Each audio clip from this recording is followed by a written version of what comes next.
சிலருக்கு அதுவே தான் வேலையா இருக்கும். உங்களுடைய பிரச்சனையை கேட்டா அதுல சந்தோஷப்படுறதுதான் சிலருடைய வாழ்க்கையா இருக்கும். அதனாலதான் உங்க குடும்ப சமாதானத்திற்கு மிக அவசியமானது தேர்ட் பர்சன், மூன்றாவது நபர்களை நீங்க எப்பவுமே உள்ள கொண்டு வரவே கூடாது. எதுனாலும் கர்த்தரை வச்சு உங்களுக்குள்ள சமாளிச்சிருங்க. ஆண்டவர் உங்களோட இருந்து நடத்துவார். ஆமென். இன்னைக்கு 2 காரியத்தை நம்ம தியானித்தோம்.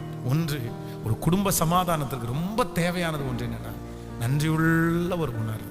ஸோ நம்பர் 2, இரண்டாவதாக ஒரு குடும்ப சமாதானத்திற்கு ரொம்ப தேவையான ஒன்று என்ன அப்படின்னா, என்னுடைய விஷயங்களை நான் தேவனிடத்தில் சொல்லுவேனே அல்லாமல் மனிதனிடத்திலே எதையும் நான் சொல்லுவது இல்லை. ஆண்டவரே, என்னுடைய உதடுகளின் வாசலை காத்துக்கொள்ளும், என்னுடைய வாயின் வார்த்தைகளை கவனியும், உங்க சமூகத்திலே அது பெருதியா இருப்பதாக. ரொம்ப அவசியமானது என்னன்னா குடும்ப சமாதானம்.